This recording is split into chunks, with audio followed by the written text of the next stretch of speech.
nipa kanti no mo politics enti ye ma nipa ngu esa mo yere no mokura kwa wo abrochire e mo brofo ha ya na ji yan yo na nipa na ka no kura mo so waka bone onko tena fie na emre ye ni nkaso nti de ode aye no no e bia wo de kura be chan ne de no ati mo fi hene baaye mi firi bo shan wa na do ho baaye na be fi mi a makoma na mo se me famra na no kura na papa na kanti no wanye ne sa mo so onko tena fie ana ya hwe ya mi ko minim de be ye me e wo kwam na me be chia bi no mo kura nipa kanti no mo politics enti ye ma nipa ngu esa mo yere no mo kura kwa wo abrochire e mo brofo ha ya na ji yan yo na nipa na ka no kura mo so waka bone onko tena fie na emre ye ni nkaso nti de ode aye no no e bia wo de kura be chan ne de no ati mo fi hene baaye mi firi bo shan wa na do ho baaye na be fi mi a makoma na mo se me famra na no kura na papa na kanti no wanye ne sa mo so onko tena fie ana ya hwe ya mi ko minim de be ye me e wo kwam.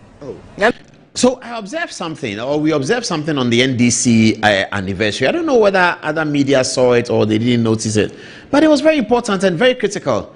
The NDC, the ruling party, celebrated 34 years of its existence. Beautiful ceremony led by Johnson Asiedu Nketia. In fact, he put it up on social media on June 11th at 5:41 p.m.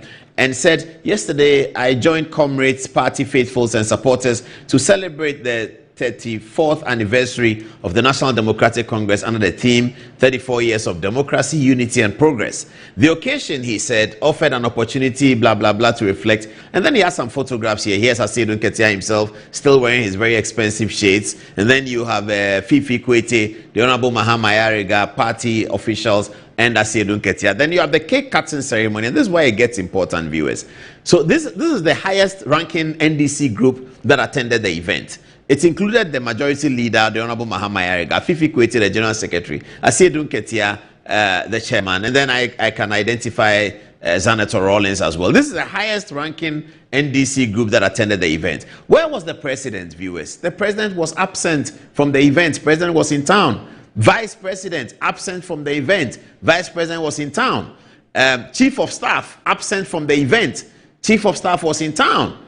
Asiedu Nketia has managed to exclude all of these people from a major NDC event like the 34th anniversary of the party. This is incredible. I mean, Fly Lieutenant Rawlings will not be happy with this. I mean, Justice D.F. Annan will not be happy with this. Why is the chairman excluding everyone else from the party? Let's look at the number of ministers. The key, John Mahama has only, 58 ministers. This is Finance Minister Kaysel Ato-Forson. He was absent from the event. This is Honorable John Jinapor. He was absent from the event. Dominic Ayini, Attorney General, absent from the event. Of course, you won't expect Haruna Idrisu to be there. He's fighting with Asiedu Nketia and might not want to share the same stage with him. So Haruna Idrisu, understandably absent.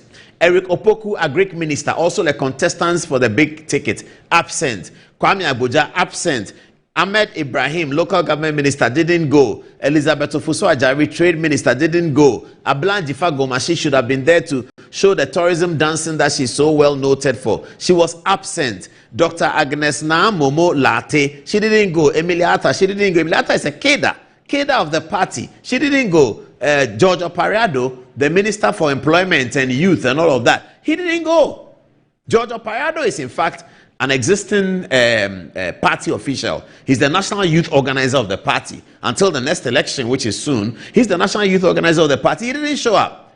Can you imagine how one person, Johnson Asiedu Nketia's ambition to become the leader of the NDC has so violently divided the party that on 34 years of existence of the NDC, the president, NDC is in power. Fortunately, NDC is in power when they are celebrating this significant milestone. The president is absent. Chief of staff is absent. Key ministers of the government and members of parliament are absent. NDC has 188 members of parliament. Shouldn't all these members of parliament have been at an event like that? Yes, indeed. All of them should have been there. How many members of parliament did we identify? 2. The majority leader and the founder's daughter. That's what happened. This is where Asiedu Nketia has brought the party to. This is the situation. This is how bad the Asiedu Nketia fight is. My Uncle Johnson, I'm still supporting him anyway. But this is how bad the fight has become. This is where he's taking the NDC party to. Let me take you back and look at how the NDC started. Just give me 1 minute. I'll take you back. Let's watch this video and see how the NDC started. So let's play. The guy was pouring libation. Now, this is the foundation of the NDC. Some people put their life together. Asiedu Nketia says that he's one of them. And they had a spiritual event, very important spiritual event. Look at this from Cape Coast in 1992. Have a look.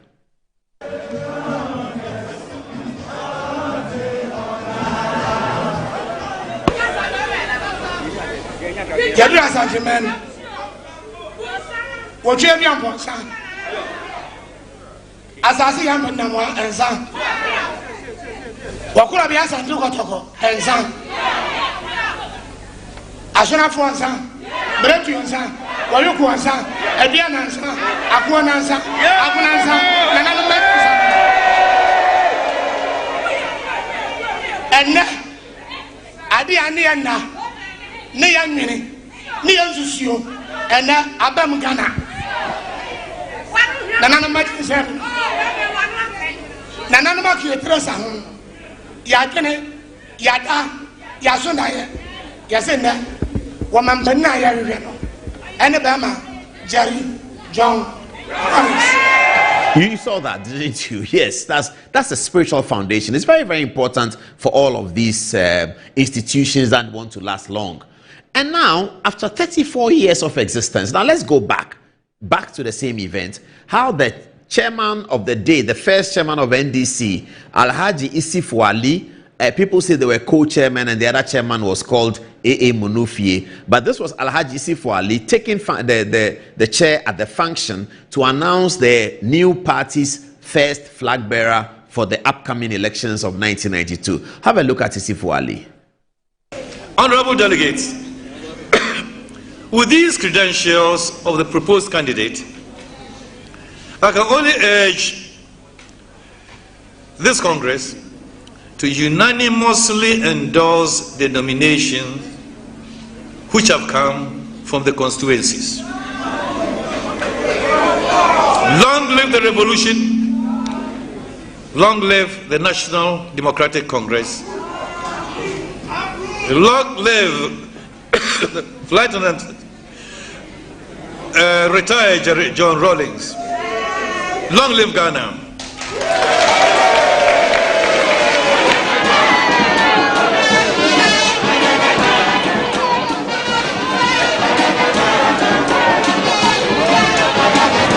So NDC people have been celebrating since the members of the diplomatic corps were there. Is that Koen Kensenaka I see there? So if you see them, you can tell me what their names are. This is Koen Kensenaka. Is him? Yes. No, is it him? No, it wouldn't be him. This is Sinari. This is Harry Sawyer. This is Obeda Samoa sitting next to Harry Sawyer. So this is JH Oswa Champon and Ohine Jekum. Alaji Hudu Yaya over there. PV Obin. Yes, that's PV Obin. You can't miss that one. Alhaji Mahama Idrisu and Betty Mold Idrisu. Hey, these are old pictures. So that's JJ appearing at the rally the next day in Cape Coast, still in military gear. JJ was still in military gear when he was going to accept nomination to be a civilian candidate. Alhaji Hudu Yaya is with him, the general secretary of the party. This is the first Congress of the NDC. Yeah, JJ hoists the NDC flag. He has accepted the NDC nomination. He is going to be the NDC candidate for the election coming up in 1992. So you saw it, didn't you? That's Isifu Ali announcing the first flag bearer of the National Democratic. You heard my voice behind identifying some of them. It's a very interesting video that is part of our important archives. So this is the story, viewers. This is the story. Let me know if I'm wrong. John Mahama did not attend the event of the NDC's 34th anniversary. Vice President did not attend the event of the NDC's 34th anniversary. Chief of Staff did not attend the event. 188 members of parliament, 58 ministers, all boycotted the event because they don't want to be associated with Asiedu Nketiah's ambition to become leader of the party. What is going on? It's important for all Ghanaians to be involved because it's about NDC, but NDC is a major political party in Ghana. If somebody is tearing a major political party in Ghana apart, we should be worried. We don't want tomorrow MPP comes to power and there's no real opposition to check the MPP and tell us what they are doing right and what they are doing. We always need a very strong government, a very strong opposition. The MPP looks very, very strong now, isn't it? Very, very strong opposition. But do we want our government party to be torn apart by one man's ambition? Johnson Asiedu Nketia. You can hold NDC's 34th anniversary and the president of Ghana doesn't attend. I'm worried because this is the government party. If there's friction between ministers and party chairman and they are cutting each other and undermining each other, it affects the government. It affects the performance of the government of the NDC. If the government's performance is very low, it will affect you and I. It will affect everyone. So please, those of you who know, let me understand. But I chanced on another video that perhaps made me understand why President Mahama didn't want to be there. I am sure that President Mahama was told that this activity was going to be undertaken at the event. And it's an activity in favor of Johnson Asiedu Nketia. I'd like you to watch this video and particularly listen to the sound behind it. So Asiedu Nketia is shaking hands with people and they are calling him incoming, a flag bearer. Now, President Mahama must have heard that they were going to stage this thing. And he doesn't want to be sitting down there as a leader of the party, president of Ghana, wanting to see out his mandate in a successful way so that he can achieve a great legacy. And he has to be saddled with this unwholesome competition of who is coming after me. And he's sitting at the event and this is party chairman and people are shouting, party chairman is incoming. No. But that's what Asiedu Nketia planned. And he plotted it. And it was for John Mahama's attention. See the video. This is what happened. Excuse me.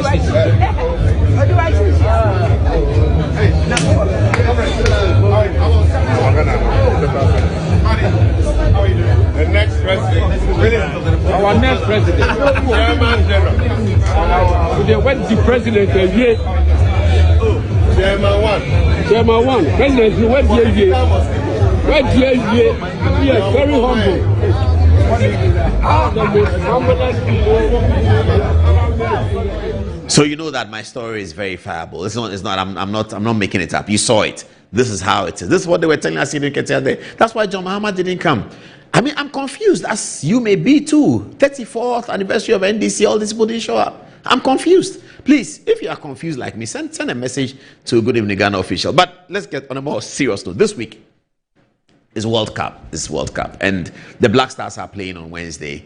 So whatever it is, I mean, we can have political differences. Asiedu Nketia and I will unite to watch the Black Stars game. He's going to be in a yellow jersey. I'm going to be in a yellow jersey, and we are watching the Black Stars game. So whatever it is, whatever happens, good luck to the Black Stars. May the Black Stars win.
So still at the NDC 34th anniversary, Fifi Kwete, the General Secretary, gave a speech. And he said some very sacrilegious things about wanting the return of PNDC back into Ghana, and there's floods in Ghana, so PNDC should come back. Something very funny, constitutional sin. He committed a constitutional sin and advocating as General Secretary of a the ruling party in the democratic establishments that are celebrating 34 years of the existence of constitutionalism with your party, you are advocating for the return of military coup d'etats and all of that. So we decided to pick that out and show Fifi Kwete a few things and to try and change his mind, because he's an important person. If this is how he's thinking, then we are in trouble. So we are trying to change Fifi Kwete's mind, and please help us, viewers, help us to change Fifi Kwete's mind and reshape his constitutional thinking, because we need him to think as a constitutionalist. If he's thinking as a coupist, we are in serious trouble. He's a general secretary of the NDC, and his mind is coupist instead of constitutionalism. Listen to the video, see the video, to see what he said. This is Fifi Kwete. If you were in the days of PNDC, all this nonsense going on in terms of flats, people selling lands to wrongly, people building on waterways, people misbehaving, throwing filth everywhere, it will not happen. It will not. Can you imagine that, viewers? What is Fifi Kwete talking about? There's filth because we are not in the days of PNDC. Who told him that? In the countries around the world where there's no filth, do they have military coup d'etat there? Go to the United States, the citadel of democracy. It's clean. What is he talking about? That we can't have a clean environment, we can't have a properly planned society, properly planned, because we are in a democracy and we need PNDC coup d'etat to do that. Fifi Kwete, please come up. We beg you. We need to allow us to change your thinking a little bit. Those who are watching who don't know what PNDC is about, I'm going to show them a little bit of what PNDC is about. Fifi Kwete calling for the return of PNDC when your government is in power. The National Democratic Congress, of which he is the General Secretary, is in power. And he is claiming that an NDC are not able to manage the system, and that if we were in PNDC, these things will not happen. And he said it at the 34th anniversary celebration of the institutionalization of NDC as a major political force in Ghana. He doesn't want that anymore. We have done 34 years of this constitutional work, and Fifi Kwete is angry. He doesn't want that. He wants us to go back to PNDC so that we can cure our flooding situation, so that people don't build a waterway. Do we need PNDC for that? It is the dereliction of your government's duty. Hello, can you tell him that? We are getting very worried, isn't it? Let's give you a gist of what PNDC look like, what PNDC is talking about, how Ghanaian society was during the time of the PNDC. A lot of us were not born, those of us watching, and even those of us who are old, who were young, very, very young. Some of us will not even recollect. But the videos are there, and they are there to help us. This is just a gist of what actually happened during PNDC. Have a look at this video. You want to tell this commission you have never killed anybody? If I've ever killed, then it was sanctioned by your boss, Flight Lieutenant Rollins. It was what? It was sanctioned by him. Sanctioned by? Rollins, Flight Lieutenant Rollins. Let him come here and answer that. And there's a bit more for you to see in the same video. There's a bit more. Adabuga is now going to confess to some of the things they used to do. This is under PNDC. Have a look. What criminal? You were photographing people and videoing people for them to be executed. Is it more criminal than that? You think so? You stand there and video people, and then they torture them and kill them, and then you go and sleep. Sir, is it normal? Is this fair? We can go on with this exchange, sir. But you are bringing the matter, so let's talk. I'm just asking. Kwesi Pratt Jr. here was sent to the public tribunals, to be prosecuted and killed. He was in jail so many times during the PNDC era. Kwesi Pratt also has a document that shows that nearly 218 or 214 people went missing, killed during the PNDC era.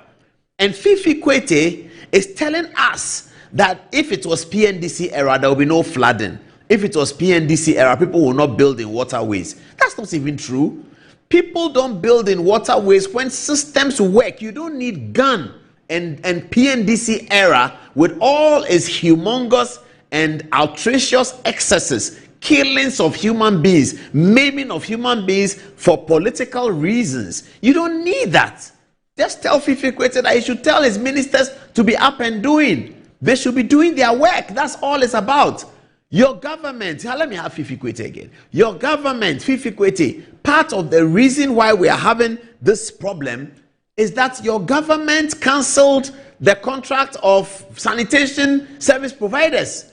That's what the government did. They cancelled the contract of sanitation service provider. All the Zoom lines and everybody terminated their contract and asked the assemblies to go and look at it. I'll show it to you in a minute. I'll show you an article that somebody has written. So Fifi Kwete, stop that. They tell your government that if they didn't recklessly terminate the contracts of sanitation services providers and filth was managed, those filth that went into the gutters will not be there. Ghana has had floods, but this year everybody's complaining that the floods are serious and they are killing people. And the reason is that the filth is not being properly managed. And the reason why the filth is not being properly managed is that the government of Fifi Kwete's NDC have decided in their wisdom to terminate all contracts of sanitation services providers. That's what is really happening. You want to talk of PNDC? It was in PNDC that judges were killed. Do we want to go back to that event when judges were sitting in their homes on a Sunday evening and they were picked up and they were murdered? That's PNDC. That's that. We don't want that PNDC. So please let Fifi Kwete get it straight and let us help him to think back constitutionalism from the coup mentality. The coupist mentality is too much. Fifi Kwete should become a constitutionalist. He's a fine man. He loves Ghana. He speaks very well. Please, Fifi Kwete, become a constitutionalist. The coup mentality in your head is too much.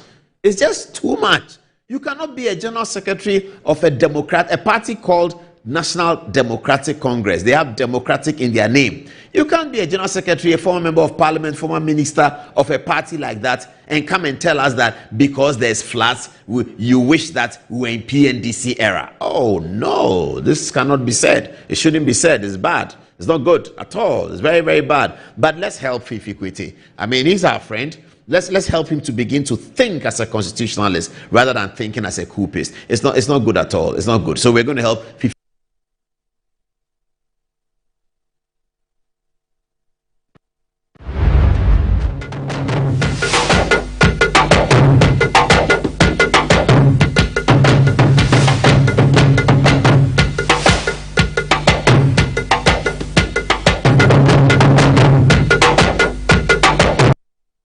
So still at the NDC 34th anniversary, Fifi Kwete, the General Secretary, gave a speech.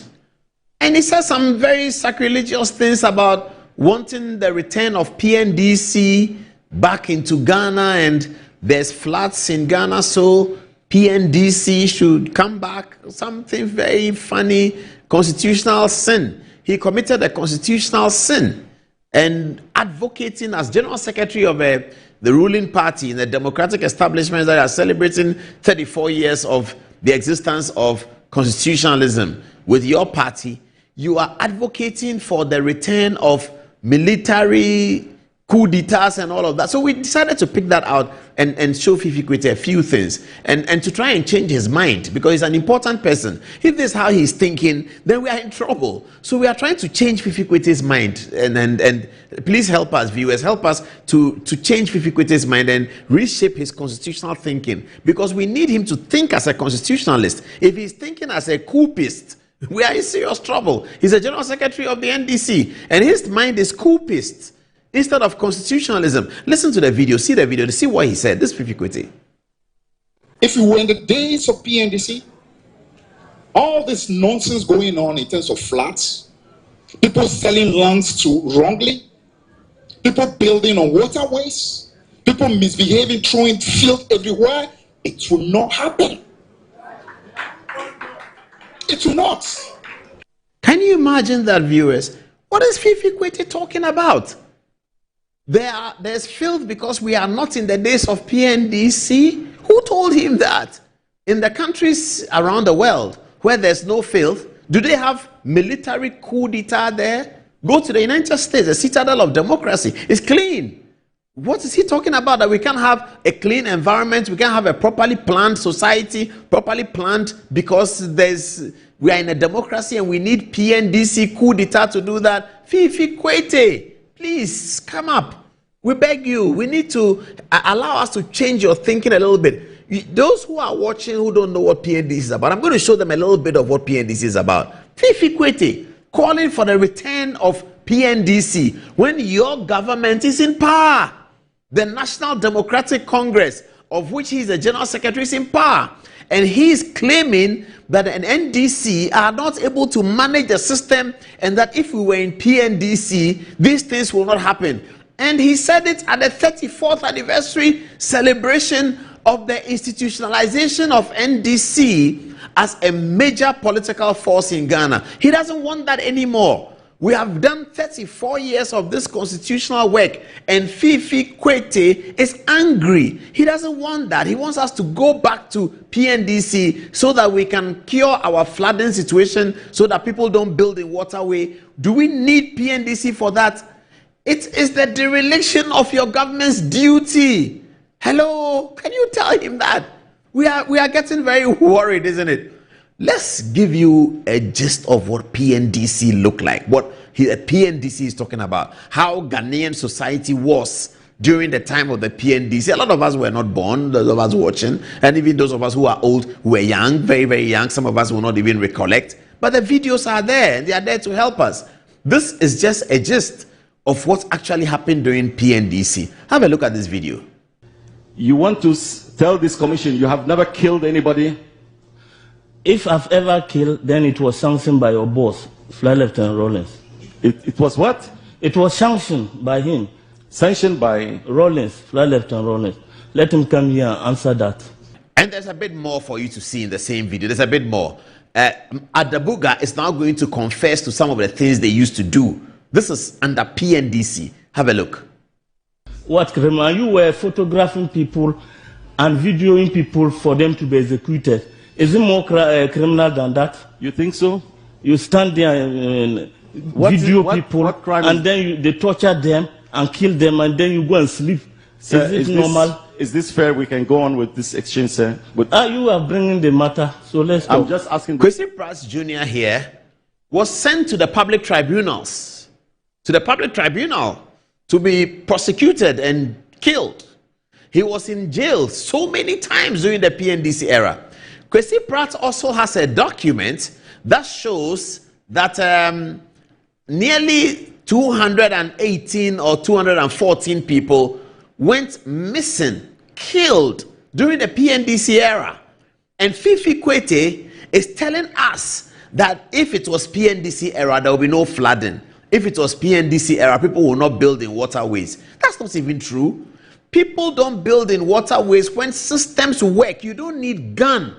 And PNDC era, with all its humongous and outrageous excesses, killings of human beings, maiming of human beings for political reasons. You don't need that. Just tell Fifi Kwete that he should tell his ministers to be up and doing. They should be doing their work. That's all it's about. Your government, let me have Fifi Kwete again. Your government, Fifi Kwete, part of the reason why we are having this problem is that your government cancelled the contract of sanitation service providers. That's what the government did. They cancelled the contract of sanitation service provider. All the Zoom lines and everybody terminated their contract and asked the assemblies to go and look at it. I'll show it to you in a minute. I'll show you an article that somebody has written. So Fifi Kwete, stop that. They tell your government that if they didn't recklessly terminate the contracts of sanitation services providers and filth was managed, those filth that went into the gutters will not be there. Ghana has had floods, but this year everybody's complaining that the floods are serious and they are killing people. And the reason is that the filth is not being properly managed. And the reason why the filth is not being properly managed is that the government of Fifi Kwete's NDC have decided in their wisdom to terminate all contracts of sanitation services providers. That's what is really happening. You want to talk of PNDC? It was in PNDC that judges were killed. Do we want to go back to that event when judges were sitting in their homes on a Sunday evening and they were picked up and they were murdered? That's PNDC. That's that. We don't want that PNDC. So please let Fifi Kwete get it straight and let us help him to think back constitutionalism from the coup mentality. The coup peace mentality is too much.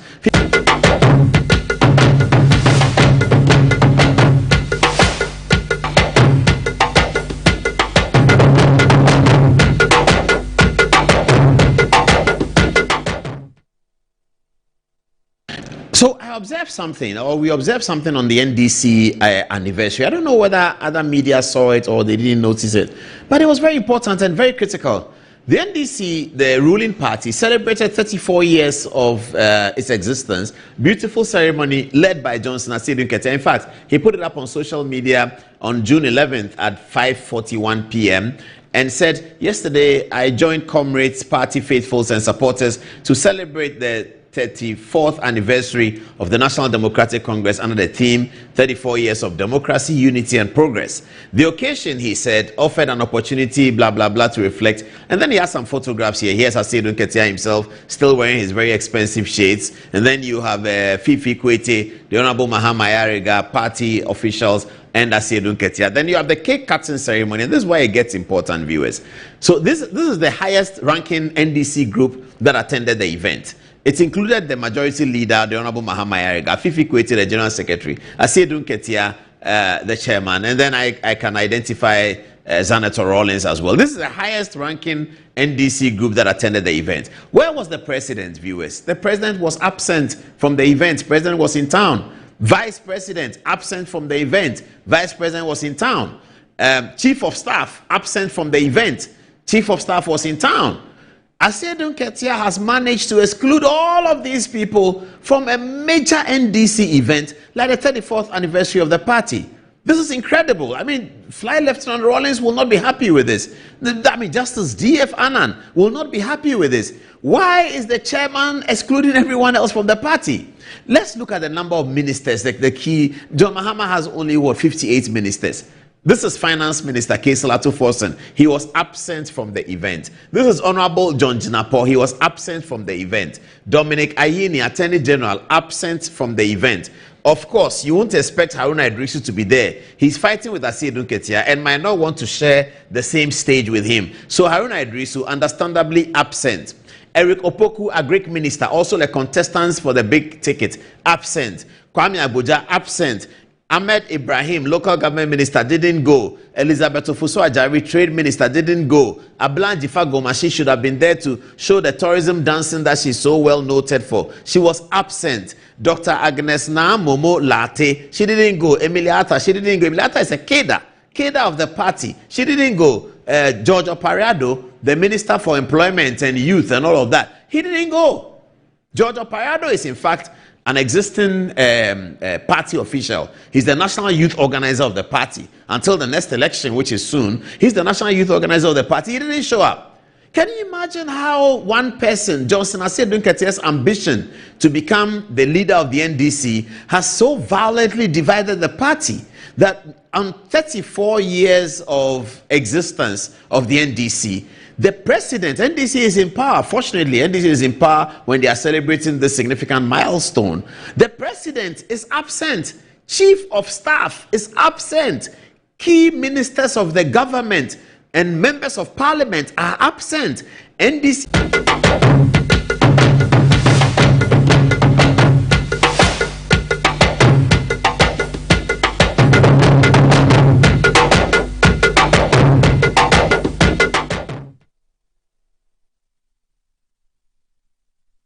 Hi, good evening. Welcome to Good Evening Ghana. Sorry, we've taken a very long time to be showing you some of all those videos. We had a small little problem that we are trying to resolve. As a result of that, we might not be able to show you many videos on tonight's edition of the program, but it doesn't matter. We are all happy, isn't it? What a game that was. What a game. What a game. What a game. Well, my best takeaway from the Black Stars game, once again, good evening, welcome to the show. I'm in the same Black Stars jersey as you were watching in the old videos, but because we had difficulty in presenting the live program, we were showing some of those videos. I hope it didn't bore you. I hope so. I hope so. If you're NDC, maybe you didn't like it, but it doesn't matter. Now we're going to talk about something you might like. The Black Stars won a game. They beat Panama. But my best takeaway from the game is TV3 sports journalist or TV3 head of IT. Is he head of IT? I think Michael Otieje. He gave a rendition on his Facebook page, and he started by saying that we have to enjoy the 3 points that we got and also like it. But he was very worried about what he saw with the Black Stars. It was a team that lacked an engine room to turn itself around in the middle. I have sports analysts here in the studio tonight. We're going to talk about it. But also going to open phone lines for our viewers. Let's share that. Let's enjoy the bit of the game. Hopefully, we have another big one on Tuesday where we play against England, one of the tournament's dark horses, former semi-finalists. The last tournament they were in the semi-finals, and so if we beat England on Tuesday, then we are up to something very good. Among the African nations, it is Ghana and Cote d'Ivoire. Is there another one who got 3 points? Yeah, Ghana and Cote d'Ivoire alone got 3 points. Cote d'Ivoire's performance was excellent. Ghana's performance could have been better, but we got a 3 points anyway. Some revelations from the team suggest that we have a coach who perhaps understands how to read the game, and the coach appeared to have read the game well. He was working with his limitations. He knew what his limitations were, and he was able to make the right changes to affect the team. Panama played very good football at the back, in the middle. They really lacked a lot of bite up front. In the first half, there are some two top strikers who were running at our team. And fortunately, the coach took them out. He gave us some respite. We were able to deal with it. Jordan Ayew has come up for a lot of criticism. He was trending on X earlier today, and he was trending for the negative reasons. I urge our people to calm down. This is the first game of the World Cup. We always do that to Jordan, and then we always come back praising him again. So let's calm down on Jordan Ayew and see what we got. Okay, well, so was a phone. Do we have some caller on the line? Yes, they're going to give me the number. You haven't given them the number. Let's give them a number to call. Yes. Okay, so we're going to begin with that. We're going to begin with the Black Stars game, and we're going to ask our sports journalist. So the number to call is that on the phone, on the television. Sorry, 055 009 0702 is the number to call. 055 009 0722. The topic we are discussing is, what did you think about the Black Stars game, and how do you see the Black Stars going forward in this 2026 World Cup, which has started so brilliantly for us? We have a caller on the line. Okay, hello. Good evening. Yeah, hello. Good evening. Yes, so what do you think about the Black Stars game? Okay. First of all, I want to say a big congratulations to the Black Star. My name is Francis. I'm calling from Tema. Yeah. Yeah, I'm hoping that our next game will win, even by 1 goal. That'll be fine. And as you said about Jordan, he sometimes shines, he sometimes comes down. So we should just make time for him. And the coach too, he has done very well, and he reached the game. And we also are going for it. We'll do more. Thank you very much. Thank you very much. That was our friend calling from Tema. The phone lines are still open. It's on the number to call is 055 009 0702. Our number has a lot of zeros. 055 009 0702. We'll take up at least a few more callers, and then we come to the panel in the studio to look at how the Black Stars game failed. We have another political video to show you, but let's do football first. Football is nicer tonight because the Black Stars have won their first World Cup game in 2026. They beat Panama by a 97th, or was it 97th? 96th minute goal by the new revelation, Mr. Irenchi, who is only 20 years old, from Right to Dream. He's now being looked at, I understand, by Arsenal, who want to pick him up. He's also being looked at by Tottenham, where Mohamed Kudus already plays. I hear he's also being looked at by Brighton. So 3 English Premier League teams are looking at Irenchi as a result of his performance yesterday, his role in a very difficult midfield position. We have to see how he survives against the English midfield of Declan Rice, Kobe Mainoo, and others. I think he can rise up to the occasion. Let's see what happens on Tuesday. Do we have somebody else on the line? The phone lines are still open on 055 009 0702. Okay. So we have another person on the line. Hello. Paul. Hello. Yes, good evening. Good evening. Yes. Yes. Apostle Paul, this is Abdulaziz calling from Tamale. Hello, from Tamale, Ayade. Yeah, we are fine. We enjoy watching your program here. Thank you. Thank you for the insightful analysis on national issues. With regards to the Black Stars match yesterday, for me, I was okay with the performance. There's some little challenges in the beginning of the match. That's the first half. I realized that the Panama players were like hard on us. They were physical. They were using their energy. And it's like our players were not able to stand up against them in terms of the physics. So getting into the second half, with the changes they made and what our coach also introduced, help us to capitalize, I think, at the last minute, and we're able to get the 3 points, and it's the most important thing. I think with that 3 points, it will boost the players' morale in the next game. Hopefully, we may beat England or get a point from that game, and that's my wish for the tournament. So, how far do you think Ghana will go? I think we'll go beyond the group stages, and depending on the opponents we'll meet in the knockout stage, we may go to the quarterfinals. That one, inshallah, we may go to the quarterfinals. You think we'll go to the quarterfinals? Yes, please. And equal the record of 2010 South Africa? 2010, yes, please. Absolutely. Okay, thank you very much. There's still enough time for people who want to phone in to our show tonight, and we'll be happy to take them.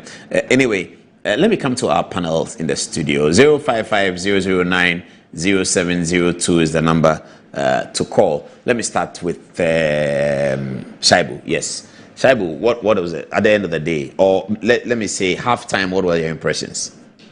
Well, the halftime performance, the first half performance wasn't encouraging. In the first half, the team looked blunt. They failed to create any chance. And we ended the entire 45 minutes without having a single attempt on goal. When you look at the entire World Cup so far, there hasn't been a single game where a team has gone the entire 45 minutes without having a single shot. The last time that happened was in the final in 2022 when Argentina defeated France on penalty shootout. The French national team in the entire 45 minutes failed to have a single attempt. That was what Ghana replicated. So it was a bit worrying. But in the second half, we saw an improved performance. The changes that were made by the coach, I would say, was a masterclass. That was what prepared the team to winning the game yesterday against Panama. Tell us about the changes. What changes were made? The first change, which was a false change, Benjamin Asare coming in to replace Lawrence Atizigi. Oh, that's the goalkeeper. That wasn't deliberate. That was as a result of a crisis. Do we know the latest on Atizigi anyway? Atizigi. Do we know the latest on him anyway? Well, there hasn't been any reports yet from the FA. But then, according to some journalists who were present yesterday at the game, they said he was limping after the game, and that doesn't look encouraging. So there's a likelihood that we might not have Lawrence Atizigi for the game against England on Tuesday. But we are hoping that a miracle happens and then he'll be fit for that game. So but Benjamin Asare gave a good account of himself, didn't he? For the entire second half that he was in, he appeared to have given a good account of himself. Yeah, he gave a very good account of himself. And then what makes this even more encouraging is the fact that he is someone who plays in the Ghana Premier League. The last time we had a player playing in the Ghana Premier League, represents Ghana at the World Cup, was in 2010 when Liadi played for the Black Stars in the game against United States in the quarterfinal. And then since then, we haven't had any local player play in the World Cup. Then we have Benjamin Asare. I'm really excited for him. It looks like destiny had it that he was going to play for Ghana at the World Cup. And then so what other changes? So the deliberate changes, how did he make them? So the first change in the game was that the head coach took out Ernest Nuama and then Kamaldeen Sulemana. These guys didn't have the best of game. Were they central defenders? Were they midfielders, defensive midfielders, offensive midfielders? Kamaldeen Sulemana was playing as a number 10 in that game, whilst Ernest Nuama was playing as a number 7 in that game. So he booked these two guys off. Then he brought in Brandon Thomas Asante, and then he also made another change later in the game, bringing in Kusi Sibo to come in for Elisha Osu. He brought in Brandon Thomas Asante, and then he also brought in Fatawu Ishaku to replace Ernest Nuama. these guys came in and then their performance transferred. Was it the same player for player with the same position for position? Yeah, position for position. Okay. So Ernest Noah was out. Fatawu Shako came in to replace him. Then At the which part of the field? At the right wing position. Right wing? Yes. Offensive right wing? Yes, the old number 7? The old number 7. Then you also had Brandon Thomas Asante coming in to replace Kamaldeen Sulemana. When he came in, he went to the left-hand side. Then you also had Elisha Owusu was replaced by Kwesi Semu. That was what transformed the team. That was what transformed the game for the Okay, so Renchi was in from the beginning. I remember he got a yellow card. He was very disappointed with it. Yeah. So he was in from the beginning, but he's a midfield person. Yeah, he's okay, so when these people came, he gave him a bit of space, or his supplies to them were now meaningful. Is that what happened? So in the first half, we were... hold on, I'll come to that question. Let me take a phone a caller who is trying to join us on the phone. Hello, good evening. Good evening. How are you? What did you make of the Black Stars game yesterday?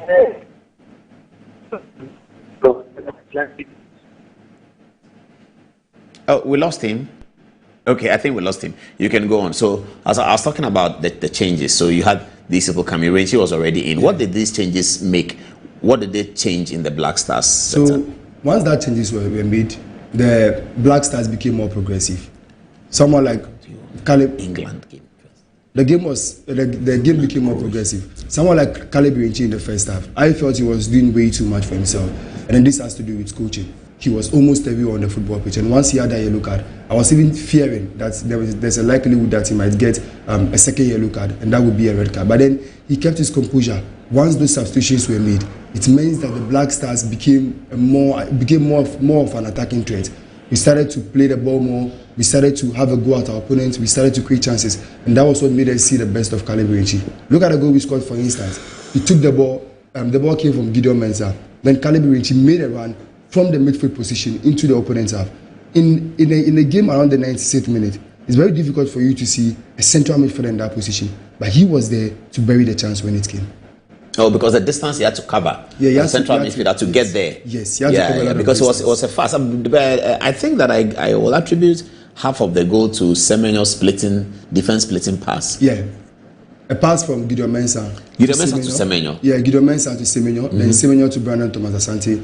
Asante beat his marker, then he just laid the ball off to Renchi. So between the time Gideon Mensah was giving the ball to Semenyo, Renchi had started running. Yeah, he had started running. That's vision. Right, yeah. That's vision. Yeah. And then look, when a game goes on and then you get to the 96th minute, what happens in most times is that teams just decide to protect the results. It's a 0-0 scoreline. We get a point, they get a point. We lose nothing, so we could decide and protect the scoreline. But you have a central midfielder covering that distance, finds himself in the right position, the ball comes in, then he taps it into an empty net. So being able to see the space and then finding himself in a position that is reserved for your number 9 is what makes it exceptional. Let me take the phone call in the studio. Hello. Hello, Mr. Paul. Yes, hi. Good evening. Good evening. Good evening. So, what do you make of the Black Stars game? Good. The Black Stars game yesterday, it was like we don't have strikers. Yes, if you just look at it. But I mean, Panama's keeper was as if he's on the leave, either whatever, he's sleeping because there's no serious ball going there, and there was pressure on our goalkeeper, but our defenders did very well. The defenders, they did very well. The midfield and the striking side, oh no. And coach should have even took the Jordan very long time, even about let's say some 50 minutes, like that, and then bring somebody else. You see, look at when exactly the time he took Jordan out. Look at how the game changed. The game changed. Jordan would be tapping on the ball and standing on the ball, and then they just touch him small, and then he fall down. I see.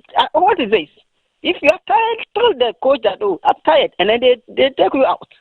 You see, but if we are trying to do the same as we did yesterday, we can't even qualify for the next stage. Do you think we are going to lose the game to England? Oh well, if we try to play what we did yesterday, definitely we are going to leave for England, unless we change our attitude. of playing, like as if we don't have strikers. And Samanyo wasn't getting ball. Jordan will get ball and be on the ball for the Panamans to come for it. Okay? So if we don't change our game plan, whether Jordan will come there as a substitute or they will take him out very early. Otherwise, Charlie, England, they are not like Panama. So, you see, England, they have very serious strikers, and they really know how to score goals. Oh, I'll leave you here. So you are thinking that we will struggle against England? Exactly. It will be even more serious if we have to change our game plan. That is it. We have to change it. I'm on Jordan. We are not saying that Jordan don't play ball, but yesterday he did nothing. It was like Portugal's Ronaldo last. He was doing nothing in the game. I think that's a bit harsh, but we'll see. We'll take it on board. We'll see. Okay, thank you so much for joining us. Stay on and listen to the analysis. Let me come to you with the England, Croatia. These are our opponents in the group. What did you make of them? I think yesterday was a great game by the both sides, especially England national team. They were more clinical up front. The football that they played yesterday was more of productive football. All the key players show up yesterday, talking about Harry Kane and also Rashford when he came off from the bench. So it shows you clearly that Thomas Tuchel is building a team that it will be difficult for opponents to play against. Though you could understand that defensively there were some question mark in the first half. But in the second half, I think the pep talk that they had right after the first half, when they came back to the second half, they scored the third goal to make it 3-0. So, and Thomas Tuchel, if you are someone who follows Tuchel very much, it's more of a pragmatic coach. What does that mean? It does not necessarily depend on the fancy, the entertaining style of play. It gets players that when he gives them the instructions, they will deliver on the foot of play. He's German, so he's a machine. Yes, so proud. He's not a beautiful machine. He's just a machine. Yes, for results. Absolutely. So we're proud to this tournament. There was a lot of questions surrounding their 26-man squad, without including the likes of Cole Palmer, Phil Foden, some key players. Harry Maguire. Yeah, Harry Maguire. But looking at the young, exuberant, and vibrant players that he called up, they showed up yesterday, and it was a great one. But he had Anthony Gordon in the team, and that was worrying. But Gordon didn't do well. Yeah, it was taken off in the second half. I was expecting him, though you understand him, because this is his first World Cup tournament with the Three Lions of England. So maybe maturity is not there, experience is not there. So you need to get someone who understands the stage. We are talking about the stage. It's different from playing the Premier League and other competitions. We are talking about the World Cup. It is the zenith of football that we are talking about. So he will struggle in the first half. He was struggling to take on players, but when the likes of Rashford and Bukayo Saka came in on the foot of play, you could understand there is more. But it means that Anthony Gordon did not justify the coach's confidence in him. Yes, it is early days yet, maybe to say that first game sometimes is very trickish. Maybe going forward, it looked promising yesterday, showing that going forward it will come good for the Three Lions of England. But for Croatia, I think what I was expecting from them, I didn't saw it yesterday, because even their captain Luka Modric was substituted early in the second half for Mateo Kovacic to come in. So it shows you clearly the experience that they were counting on did not work out for them yesterday. So they were disciplined yesterday, but it does not mean that they are going to be bad in the rest of their two games in the group stages. Let's take another phone call from one of our viewers. Hello, good evening. Good evening. How are you and where are you calling from? I'm fine. My name is Ernest. I'm calling from Amasaman. Thank you, Ernest. What did you make of the Black Stars last night? Oh, yesterday it was very symbolic. Because if you watch the ball, especially first half, our players were struggling, don't know what to do at all. They don't know interposition pass, they cannot do it. When they get the ball, they will kick the ball from their foot. Only to push. But winning is most important, and that's what they did. Oh, but this is the match we are going to face England. They will score us about 7. 7. 7. I'm telling you the fact. I follow ball since 1980. Should we bet? Basta, let's bet. England will score us anywhere they see. You see Bellingham. You see Rice. Kane. They can shoot from any angle. Shot. They can shoot from anywhere. Basta, if we are going to use the same team yesterday, Basta, they should forget it. Well, let the change. Jordan shouldn't play. Kamara Dini shouldn't play. That that guy, what do you call number 15? Was one number 15? I've forgotten his name. He played midfield, tall, very, very tall, had a beard. That guy shouldn't play. They should bench them.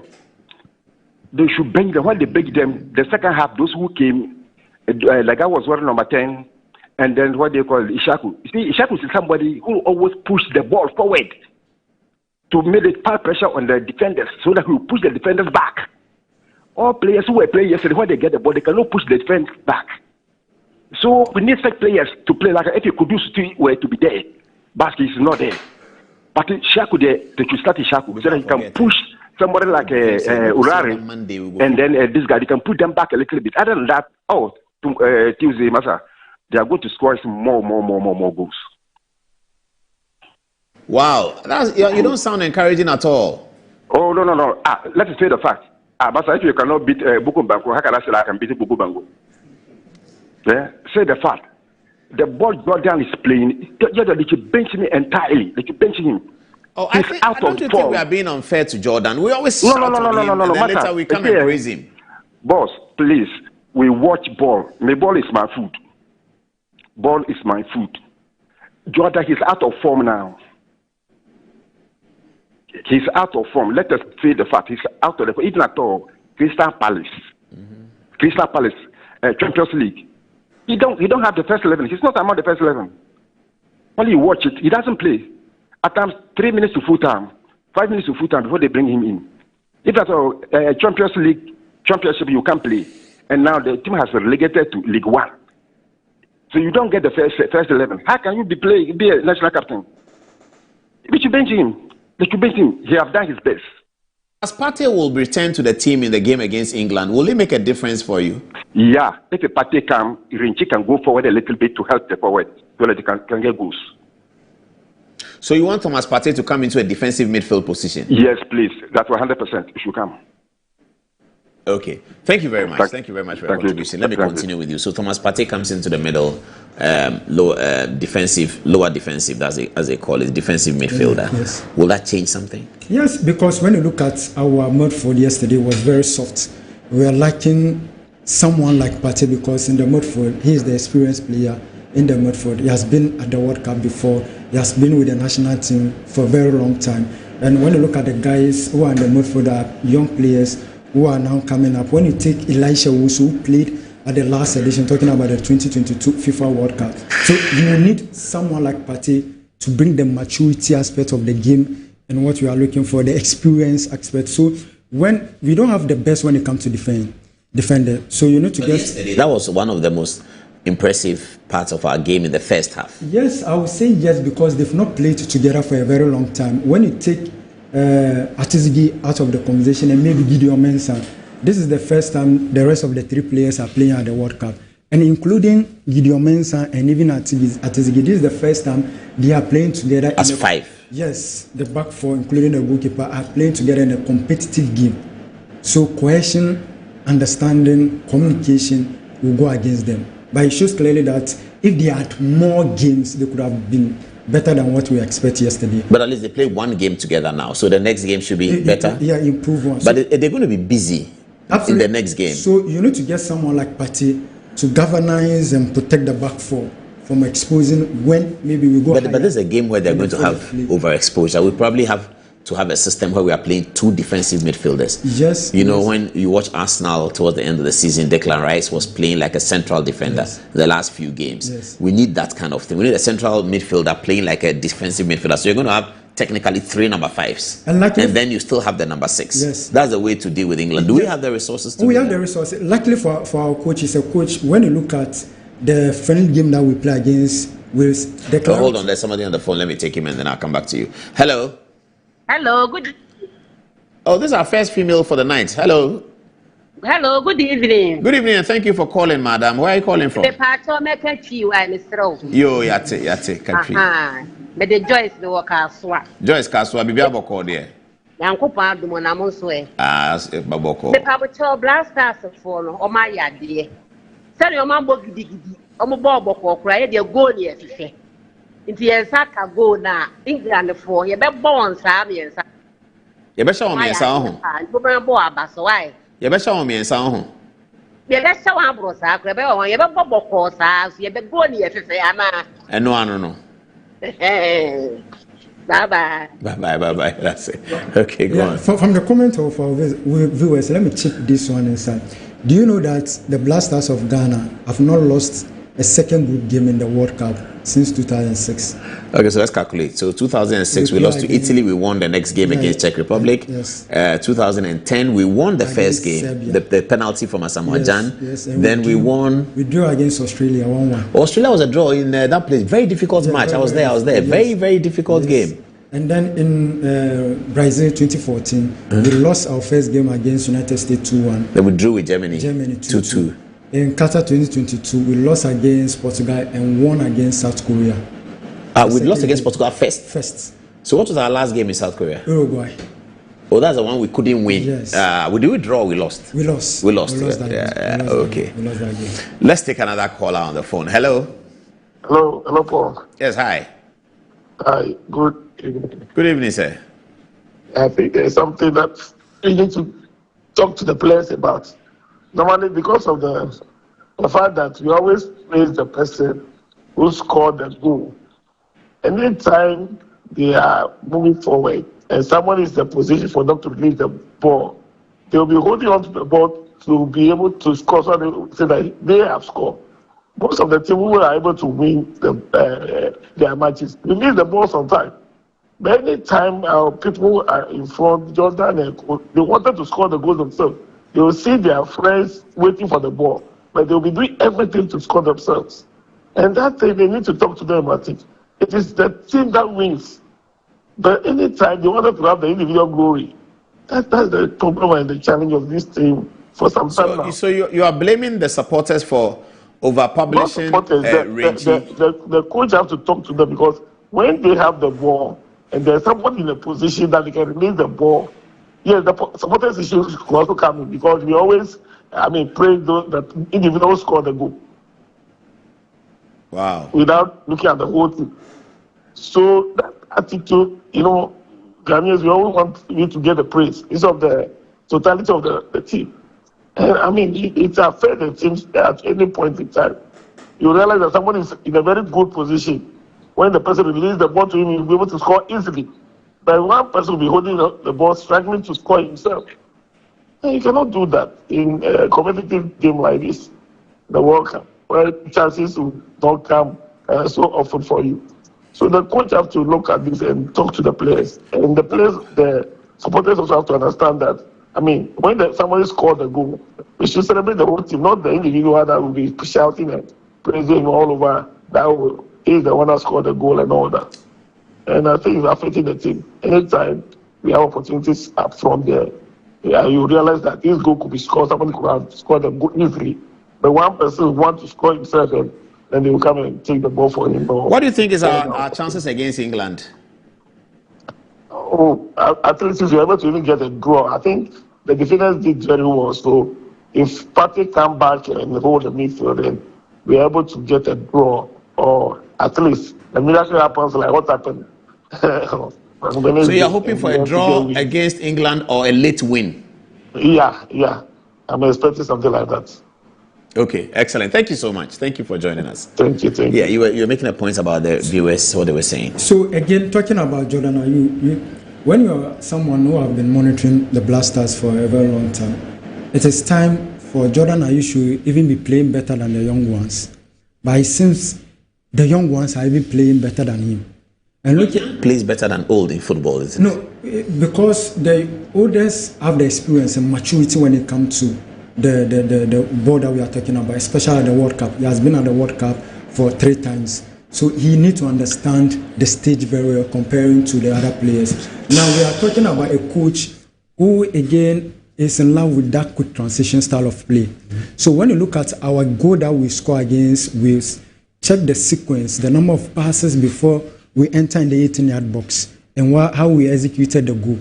Check what happened yesterday, the sequence, the process, the build-up to that goal. If Jordan, against Wolves, it was nullified in the build-up. It was not part of, though it was playing, but it was not part of the build-up. Slow in the build-up. Yesterday, it was not part when we scored the goal. So quick transition. Someone will say in the first half, Antoine Semenyo did not play well. It's because of Jordan Ayew. He's the focal point up front. So when we are building up, he's the man. So you need to be quick in building up. But he rather entertain holding the ball, looking for foul, and it go against the transition of play. Semenyo wants to run, give him the ball. But if I run and you are holding the ball, you get offside. Yes, and the other player, the opponent will organize and then track back and. So you are saying Jordan was not releasing the ball early on time. So it is high time the team talk to him or he start from the. But who is picking? Jordan is picking the ball from the middle. Yes, picking from the ball from the middle. But if Jordan is a focal point to score, why is he not the last man before the goal? Why is he part of the distribution? No, because Jordan Ayew is not a typical number 9. Oh, he's not. Yes, so he's a false 9. False 9. I see. So it's the system of play. So sometimes you need to drag back, pick the ball, distribute it to the flanks, and then move. Look at Semenyo. Semenyo came back, get the ball released, and then ran into the 18-yard box. He knew that someone would cross. And great run by Brandon Thomas Asante. His anticipation and how he composed himself in the 18-yard box. How he was able to beat that tackle. Beat that tackle first that was and then good. Go into the 18-yard box, compose, calm, and lay the ball. Yeah, it was very good. That's a good marker of a good player, and this is his first World Cup. So that's why I'm saying that Jordan Ayew should be even playing better than those who are coming. And for me, it is high. You see, the over-reliance, our over-reliance on certain individuals, that is what causes us then. Talking about Asamoah Gyan. Now, we should rely on him. Who is coming? We forget about who is taking over from Asamoah Gyan. We should rely on him. It's going against us. Now, very soon, the likes of Jordan Ayew, Partey are at the twilight stage of their career. Very soon they will fade out. So this is the time we need to be giving the opportunity to the young ones, because pretty soon they will take over from the likes of Thomas Partey and then. I mean, certainly Jordan will not be at the next World Cup. Absolutely. Partey will not be at the next World Cup. We have an AFCON to go to, and so we have to start building a team for the next World Cup. Yes. Okay, do you share the sentiments about Jordan? Jordan Ayew divides opinion. But then the criticism is more than the praises that he gets. One thing that I know about Ghanaians is that if you play well, they are going to shower all their approbations on you. And if you play terribly, they are surely going to be the ones that are going to criticize you. I am of the view that some of the criticism that are leveled at Jordan Ayew are self-inflicted. Because if you play the ball so simple, you play just like every person wants you to play, then there wouldn't be any reason why. With holding on to the ball, and Jordan has been one of the best ball holders for our team in a while. He knows how to hold on to the ball, and that's what he was doing. Jordan Ayew is one of the best holders of the ball in the Black Stars team. When you look at the current Black Stars team, for over 3, 4, or 5 years now, the Black Stars team of before isn't the current Black Stars team that we are currently seeing. The Black Stars team of before used to hold on to the ball. They used to pass the ball around beautifully. That was the time that they used to call us the Ghana Brazil. Now we are playing a much different football. Now it's a transition. So when we are on a transition, you have one player who constantly holds on to the ball. Then it just ends up interrupting your play. You have so many players playing for us, trying to make runs, then they don't get the ball. When you look at the team, the players that we've been able to convince, the players that when you see them play for their club teams, are very good players. Someone like Inaki Williams, someone like Antoine Semenyo. Inaki didn't get space yesterday. He didn't get space yesterday. These guys are very good players. But when it's time for them to play for the national team, these guys tend to struggle. And it's something that is backed by data, because anytime that these guys make runs, they don't get the ball. So that goes on to affect their ability in the team. And that, I believe, is as a result of players that are holding on to the ball for way too long. One of those players is Jordan Ayew. Yesterday there was an instance where Antoine Semenyo dropped back, took the ball, found Jordan Ayew in space, gave him the ball, made a run, expected a pass, and Jordan Ayew ended up holding on to the ball. In that same sequence, he ended up rather committing a foul. which went against the team. So it doesn't really help the team when you have one player who is constantly holding on to the ball. You just end up distracting the team play. And looking at the coach that we do have, he is a coach that likes to see his team play more on transition. He is a coach that likes to defend more, stop the opponent from getting spaces. But once his team get the ball, they are very quick to attack. That is the result of the goal that we scored yesterday. Very quick, 2, 3, 4 passes, the ball was at the back of the net. But when you have a Jordan and who is playing, then things become destructive. It just ends up. Let me see who's on the phone line wanting to join us. It's now 22 minutes past the top of the hour, 10 o'clock. Good evening, sir. Hello, good evening, Paul. Oh, good evening, madam. Please, I'm calling from Kasua. You're calling from? Kasua. Kasua, yes, we are hearing you. Oh, okay. Yesterday's class was like a horror movie we were watching. Hey. Say that again. I said the ball was like a horror movie we were watching yesterday. It was full of hard games. It was a hard game, yeah. Yeah, I couldn't watch. But when I heard the goal, then I woke up from my sleep. Oh, you were sleeping? Yes. And then who shouted goal? I heard goal all of a sudden, so I woke up from my sleep. Oh, you were actually dreaming? Yes. I see. So you had an exciting time. Yes. But it was like a horror movie we were watching yesterday, though. So were there wild jubilations in Kasua after the game? Sorry? Were there wild jubilations in Kasua after the game? Oh, honestly, I was at home in my room at that time, so I couldn't tell what was going on around me. I see. What do you expect with the game with England? I expect the best from the players because God willing, Qatar will be playing. So let's wish for the best for them. Thank you very much. We will expect the best. Okay, let me now come to you. Let's now get into the England game that we are expecting. Croatia. Are we coming play England first before Croatia play? We're playing England on Tuesday. Do we play before Croatia plays? On the day? Yes, we can check. Yeah, I think we play before. Yeah, please, can you check for me whether we are playing? I'll just ask you whether if Croatia play first and they win against Panama, which is expected, whether that will put more pressure on the Black Stars to hold. The Black Stars will play 8 o'clock p.m. Then Panama, Croatia will play 11 p.m. Okay, so we play first. Yeah. Also, Croatia will then have the advantage of knowing the scores in our game. Yes. Yeah. What do you think? Partey back in the team. No Mohamed Kudus. We are playing England. They have a huge midfielders running and flowing. They didn't use Kobe Menu and Eze yesterday. These are real ball players, especially Eze. He can dribble, he can turn, he can create spaces. They are one of the best strikers in the world, Harry Kane. He showed yesterday, he scored twice. He's on a high psychologically. Declan Rice is good. Jude Bellingham on a good day is a mouthful in the middle. What do you think? What do you think? I was watching the England game yesterday and then I was astonished because at a point in time, the manager made some few changes. And the players that were coming on are world-class players. So the England team is a team that has a lot of players. They have a very good squad. And then if one player is not playing so well, he can be hooked off, another player comes in. Earlier you mentioned Anthony Gordon. Anthony Gordon yesterday had an horrendous game. But once he was taken off and then Rashford came in, we saw how Rashford transformed the game. Madueke, at Arsenal, he is someone who warms the bench for Bukayo Saka. Yesterday he had the opportunity to start. Then we saw a much different player. Elliot Anderson in midfield, Declan Rice in midfield.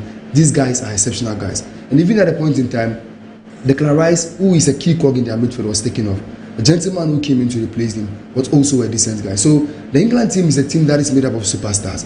And watching the way we played against Panama for the first 45 minutes and large part of the second half, we were terrible. And if that is going to continue, as one of the callers addressed, one of the callers raised amongst a point that if you play in that same fashion like we did against Panama, then we are going to be found wanting. The reason is that Panama do not have the individual quality that the English team has. The England team, they have qualities, and when you give them spaces, they are going to punish you. Now let's even put aside the things that we can see on the football pitch, the things that we can see from open play. This England team is very good from set pieces. Yesterday, almost every corner kick that came from Declan Rice looked like a goal scoring opportunity. That is something that we need to make sure that we work really on in our game against them. So the English team coming up against us, they have a lot of avenues that they can score from open play and so on. And then again, you look at what are we going to expect from the Ghana national team.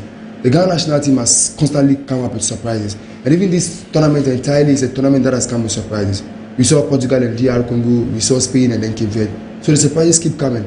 For me as a Ghanaian, maybe I'm holding on to that little phase that maybe one of those surprises might fall in the way of Ghana. And then looking at the fact that our record in our second group games in the other World Cup is decent. Maybe I hold on to that little hope and hope that we can be able to get a point or win that game against England. But in reality, when you look at the tactical play, I don't think we have what it takes to beat England.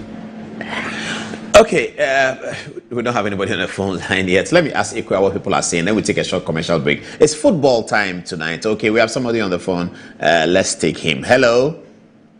Hello. Hi, good evening, sir. Good evening, sir. What's your name, please, and where are you calling from? My name is Niza. I'm calling from Ashama. Yes, please. We're hearing you. I think that yesterday, the first half, we didn't do well. But the second half, we did well. We did very, very well. And I think we thank all the team, the support base, the coach. But back to Jordan Ayew issue, I think that he should try all possible means to be releasing the ball in time. And I also think that they should, this party must play 10. He must come behind Jordan Ayew. And then Inaki Williams will start from, so that NSO Nuama will also be bench. I think Dora will use this team and play with England. I propose that, or hopefully, if we get draw against England, we'll qualify to the next stage. And I think that is what I see. But the first half was very poor. The second half was better, much better. Okay, that's a good one. What do you think are our chances against England, though? I think that if we are able to, this Suleimana will be bench replaced by Partey, and then Inaki Williams come for Enes Nuama, and then the rest of the team will maintain. But Jordan should be spoken to, or otherwise they should bench him so that Inaki will take over from his position, because the way he's playing, it doesn't inure for the benefit of the team. What do you want them to tell Jordan? The holding of the ball is too much. At least when we get, Ghana, sometimes we sit back and we play counter. So when we are playing counter and you hold the ball to 10 or beat somebody and stuff like that, then you see that Semenyo runs, the ball is not coming, and then things like that. It slows the game and it doesn't help the team. I think they should speak to him.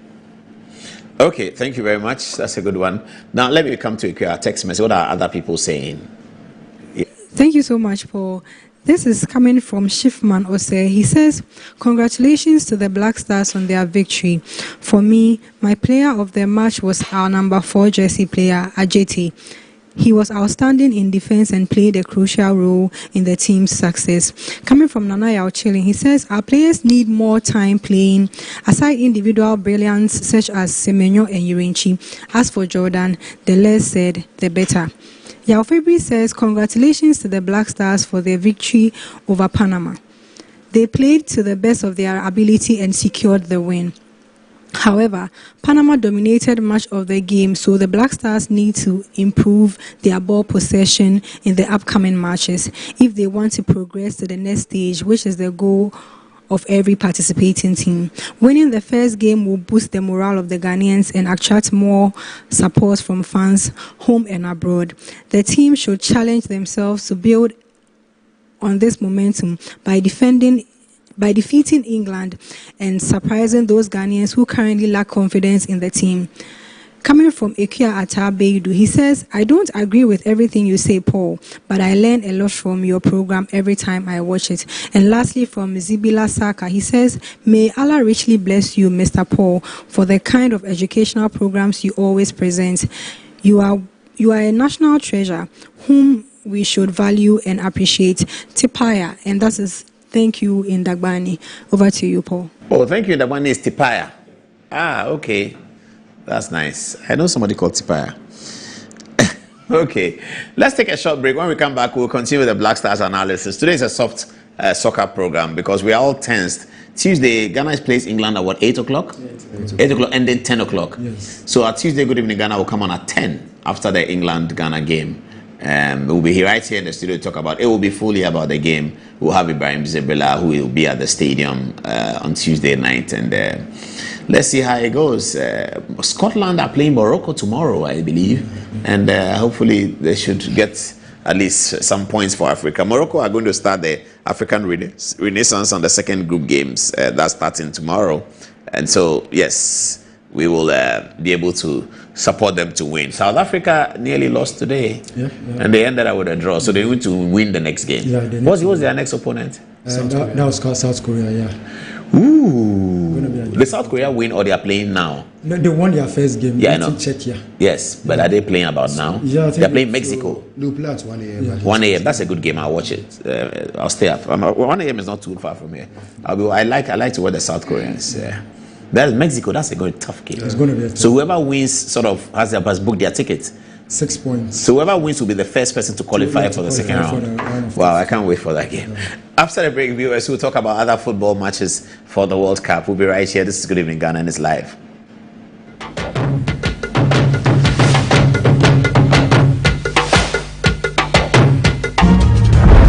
Grab your bottle and unleash the taste of Storm Energy Drink.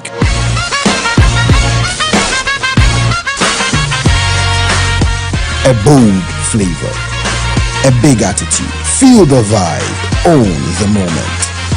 It's your time to be different. Storm Energy Drink, make your mark. Excessive drinking can be detrimental to health. Not recommended for persons under 18 years, lactating mothers, pregnant women, and people sensitive to caffeine. This advert is FDA approved. Mommy, good morning. Hello. Good morning, my son. How are you? I'm fine, thank you, Mom. How about you? I'm fine. Joe, I just saw your mom doing her usual morning routine. Like, it was just 2 weeks she underwent a major colon surgery. Bro, see, my mom is doing perfectly fine, and we're all excited about it. It was minimally invasive surgery, and the recovery has been very fast. Minimally? Hey! No, wait. What do you mean by that? So they offered my mom a laparoscopic colon surgery. Laparoscopic colon surgery, which we accepted. It turned out it was equally safe with a very fast recovery time, and the cost involved too was very, very reasonable. She was discharged 3 days after the surgery, and you can see her, she's on her feet again. 3 days? Just 3 days, bro. Mean Tuber Hospital, First Ghana Colorectal Center, aim to serve a peculiar health need. Finding my dream apartment in just 2 days was a breeze with 7terragh.com. Looking for your next home, the perfect piece of land, or the best commercial property for your business? Are you worried about sending money home for property and finding nothing when you return? Well, worry no more. 7terragh.com is just a platform to find prime lands, perfect properties, or vibrant real estate development at the click of a button. 7terragh.com is your go-to property listing platform that allows you to register, list, rent, buy or sell, and connect with correct agents. With our AI-powered smart search, personalized dashboards, verified agent connection, and interactive property maps, all your property needs have been made easier. Check us out on 7terragh.com or contact us on 0302-998-246 or 0561-032-252. 7terragh.com, powered by MNC Properties. In my line of work, a confident smile is everything. Kel Charcoal Toothpaste keeps me on top of my game and ensures my smile is always radiant and bright. With the tiring nature of my job, we spend several hours under the scorching sun. To keep our teeth white and our breath fresh all the time, we use none other than Kel Charcoal Toothpaste. Kel Charcoal Toothpaste. You're on a Kessie and in a kit one. Samayo Kendini, who be here, Semetra Sapapadia to Amame Manfo, Kel Charcoal's natural ingredients, and a bomb is several buying, a man is swing, Nesansu Mama Hotoso, a will beg you. Kel Charcoal Toothpaste.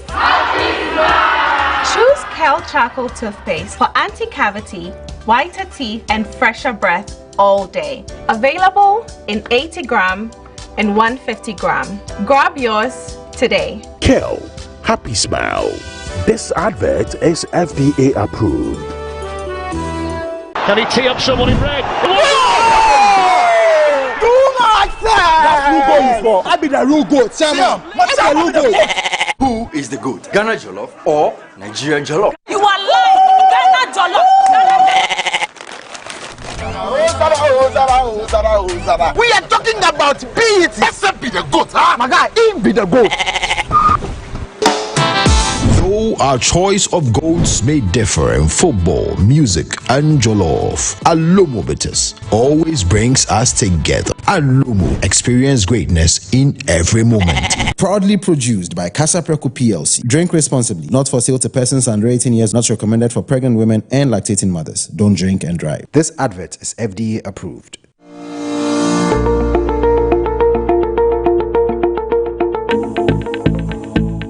West Africa stands at a defining crossroads. A region rich in opportunity, yet challenged by fragmentation, policy divergence, and structural constraints that continue to limit its full potential. The African Continental Free Trade Area offers a historic pathway to unlock trade, strengthen regional value chains, and accelerate economic transformation. But today, the question is no longer what to do, it is how to deliver. Join live on 30th June 2026 at 11 o'clock GMT on Metro TV Ghana, DSTV Channel 277 and Ebit's digital platforms for the 5th edition of the President's Round Table on the theme, Financing Integration in a Fragmenting Region, Making AFCFTA Work for West Africa. This high-level dialogue is designed to move beyond discussion and drive action, to identify bankable cross-border anchor projects that deliver tangible impact within the next 12 to 24 months. From transport and logistics corridors to digital trade systems to export-oriented manufacturing value chains, this roundtable will spotlight solutions that transform ambition into measurable results. Participants will address critical questions. How do we unlock financing for regional projects? How do we overcome regulatory barriers? How do we secure strong joint suffering commitments? This exclusive event, broadcast live from the Metro TV studios in Accra and convened by Dr. George Ejekum Donko, President and Chairman of the Board of Directors of EBID, will assemble policymakers under the theme, Financing Integration in a Fragmenting Region, Making AFCFTA Work for West Africa. The vision is clear. The opportunities are real. Now it's time to deliver. Tune in on 30th June 2026 at 11 o'clock GMT on Metro TV Ghana, DSTV Channel 277 and Ebit's digital platforms for the 5th edition of the President's Round Table. Mark your calendar and stay updated on this event via Ebit's digital platforms. ECOWAS Bank for Investment and Development, EBID, transforming ECOWAS communities. Ghana, a nation built on the blood and toil of our forefathers. We have come this far through faith and unity. Now is the time to pause, give thanks, seek the face of God, and renew our commitment to the future of our nation. It is in this spirit that our President, His Excellency John Dramani Mahama, invites all Ghanaians to join in the National Day of Prayer and Thanksgiving. The theme for this year is Resetting Our Values to Build the Ghana We Want. Date, Wednesday, 1st July 2026. Christian service, State House Forecourt, 8 a.m. All must be seated by 7 a.m. Muslim service, National Mosque, Kanda, 12:30 p.m. All must be present by 11:30 a.m. It's time to renew our minds and build the beautiful Ghana we all desire. Come, let's stand together in faith, united for Ghana. The National Day of Prayer and Thanksgiving, resetting our values to build the Ghana we want.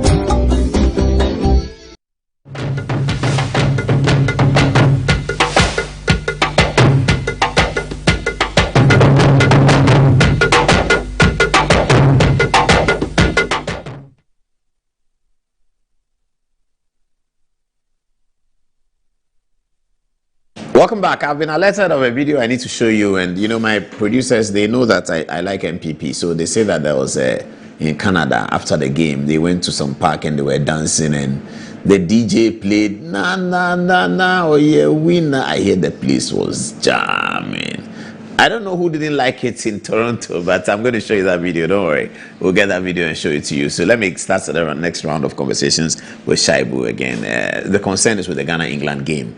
Somebody just sent me a text that he likes what you were saying, but you have to face the reality. Are we really not trying to reduce the goal margin on Tuesday? Is that not what we should focus on? Because if we go into play as if we want to win, and now he says here, he says, if they play Bukayo Saka on the right, Rashford on the left, Declan Rice in the middle with Eze, with Kobe Menu behind them, based on what we saw yesterday, and even with Thomas Partey ×2, it's not going to work.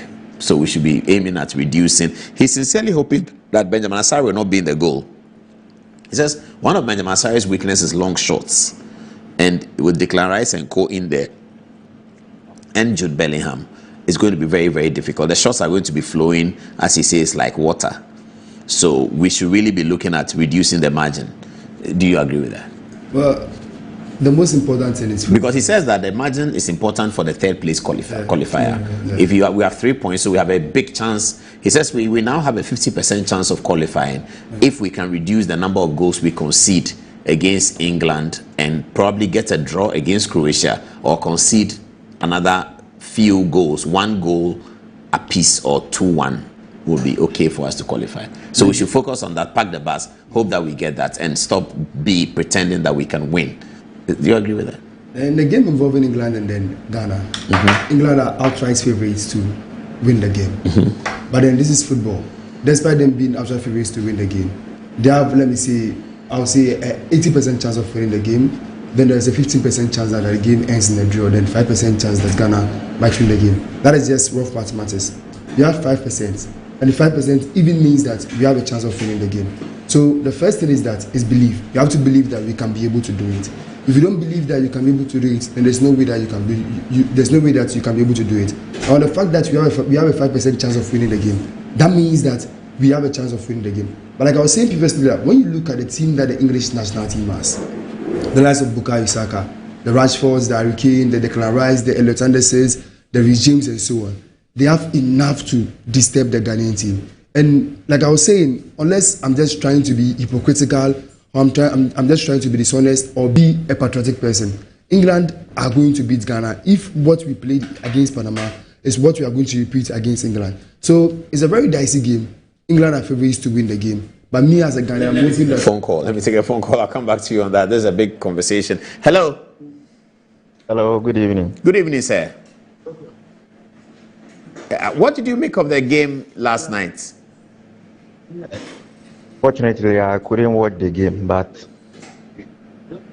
commentary I cry me tear, you know. But when they say, oh, said they no be can, I say structures in your juma, I will team. Structures in your juma. And your juma, the beer and your juma. Because say the first half year kobo tia England, I remember share best 7 said they no be can first half now. And your juma, the beer and your juma, because our boss system way against England, our first half now, on share best 7. Before say best kind of a bear, you say, but he hit me in my back. I didn't hit me back. Because what now boss first half way the tia England, yeah. First half the tia England now, or sure best 7. First half now. In this short 7 and second half, we don't have a back.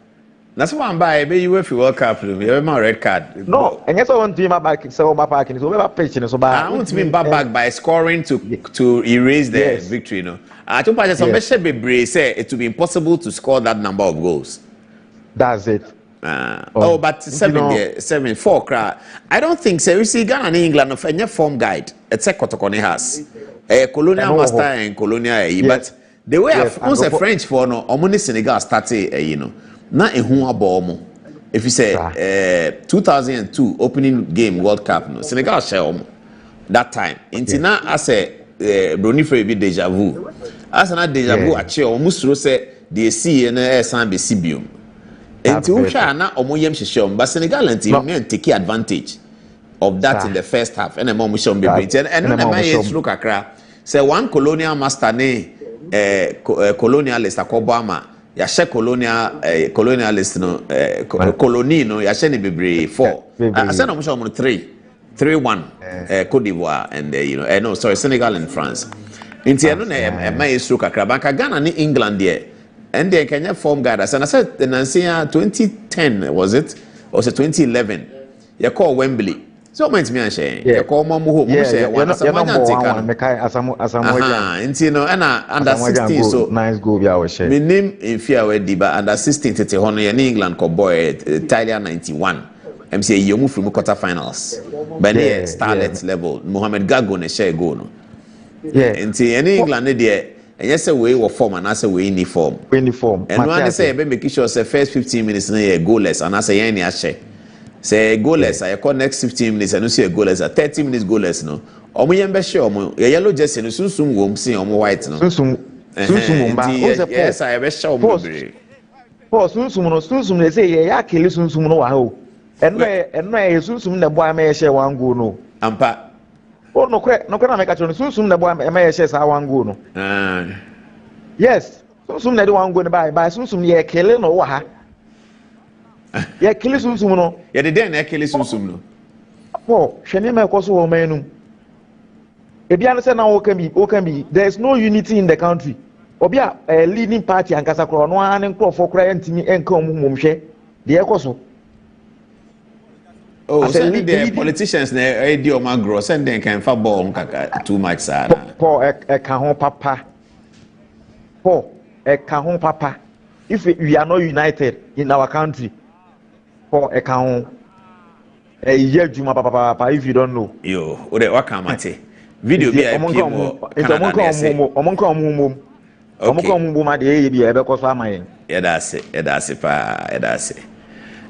okay, viewers, to wait. The caller was saying that there's no unity in the country, and that's accounting for the difficulty that Black Stars are facing.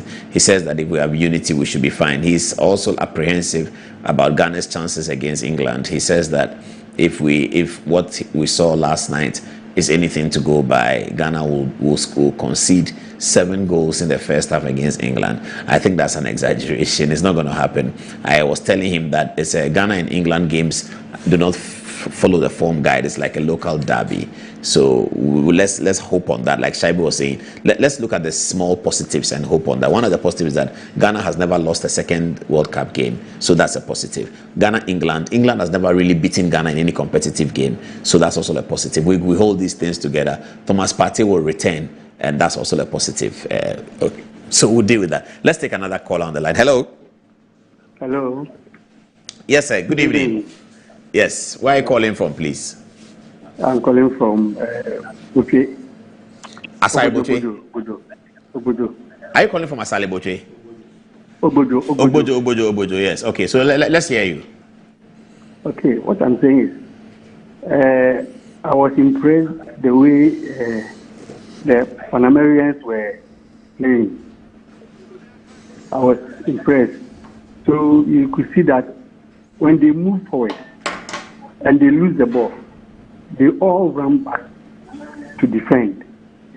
And then when Black Stars, at any time that they get a ball, you see 2-3 people moving to the same person. And by hook or crook, they take the ball from the Black Stars. That is what I've wished that our team will play. That when they lose the ball, or the ball is taken to their side, the foil liners or the middle, those who are playing the midfield, should all run back in support of the defense. And then they should not just stand or just walk when they lose the ball to their opponent. At least when they lose the ball, they should run and attack. You see, that is why we gave them space and see how they were playing. They played more than us. So I'm feeling that our people will always run and then take the ball from their opponent. Because if we leave them and they take the ball to our end without coming back to defend, or we give them that space, always they will score us. So our people should be very smart, very fast.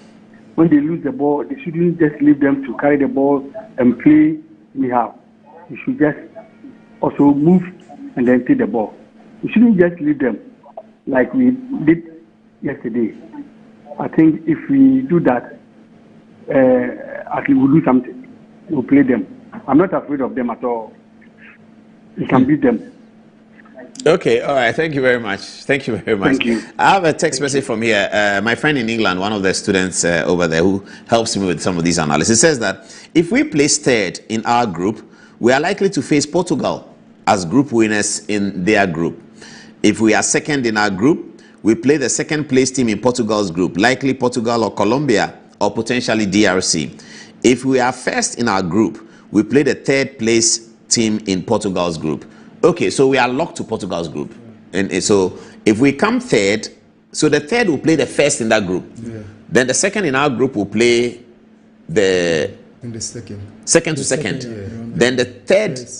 The third in that group and then the first in that group. So if we have a third, it plays Portugal. We may not have a third. You understand that? Yes. So if we have a third, it goes to Portugal's group. If they have a third, it comes to our group. Yes. So if they have a third, he will play the first in our group. Yes. Oh, I see. So they are punishing the third place guys. They are letting you play the first. You know, before the second will play the first. Yes. Okay, but if you qualify as third, you play the first. Yes. You play the first. Because of the inclusion of the numbers. Yeah, I get it. But I'm saying that the pairing, the third is the weaker. Yes. And they are letting you play the first in the other side. Yeah. So to avoid all this. So they are not helping you. So to avoid all this, you need to top your group. That's it. Okay. Kojo Kusi Frimpong is the one who sends it to me from London. Thank you very much, Kojo Kusi. And then I have another text here from Reverend Eric Kofi Esuaku. Now, Reverend has a long message for me. He says that, please, Paul, we appreciate your love and admiration for the IUs, and we all appreciate them anytime they did well. But Jordan is definitely out of form. He should be benched. He is only good at penalty taking, but in playing scientific speed game, he doesn't understand it. And that is a huge setback to the flow of the team. Immediately Jordan was subbed. We saw the speed and correlation that brought the goal. My comment is that Jordan Ayew should be benched. Thank you. Okay, fair comment. Jordan Ayew should be benched. Okay, let's go and see this very interesting video from Toronto, as they call it. Toronto in Canada. Toronto in Canada. That's how they say Canada. And Toronto. Now, the Ghanaian supporters were excited after the game, and they went, something must have been arranged either by the Football Association or by the Ghana High Commission in Canada, in Toronto. So they went to a park that was reserved for their entertainment, and as they were enjoying themselves, the political song came in, and they were dancing to the political song of the former president. Have a look.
Who gave them that song in Toronto?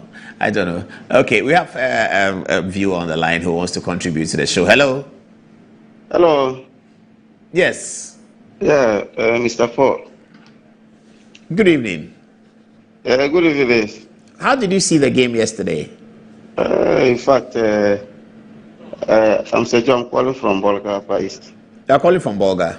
Yeah, I really watched the match, and then, in fact, some of us, we fear defeat. My heart was there jumping until the end of the match.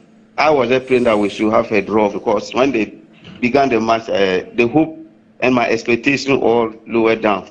But fortunately on our part, we were able to get a last-minute goal. But my advice to the coach at least they should find a different strategy, because I didn't watch the England and the Croatia match, but this one I was able to watch their highlights. The way they are playing, if we meet England and we don't take time, in fact, we receive a lot of goals. We have to change the strategy of play. Otherwise, meeting England is not going to be easy for us. Even if we're able to draw with England, I think we'll reach semi-finals. But that is our bad. If we draw with England, maybe Croatia, we can also draw or beat them, and then we'll go to the 1/6 round, we'll be able to go through. But England is just my headache. The coach should see how, or the strategy they will use to be able to beat England. But there's one unfortunate thing this morning. I saw social media and then Facebook, some people are trying to play politics. I think in Ghana, everything is about politics. It's football that brings us together. Since 2014, majority of Ghanaians lost trust in Ghana football. It's this year that they are able to gain our support and then full support and then trust again. And some people are trying to bring politics. I saw somebody put Dr. Bawumia picture that Bawumia went for World Cup and they beat Ghana. Nana went and Ghana beat them. Bawumia did battle. I said, when was that Bawumia traveled towards World Cup? The only match I can remember was it was even under 17. And that match, it was between Ghana and Nigeria, where Ghana beat them 4-1. And we are trying to bring politics. It's about Ghana. Let's collectively support our team to win. Who's that? But talking about NPP, NDC, this government was bad luck. Where will that send us? We all slept throughout the night. We slept after 1 o'clock just because of this match.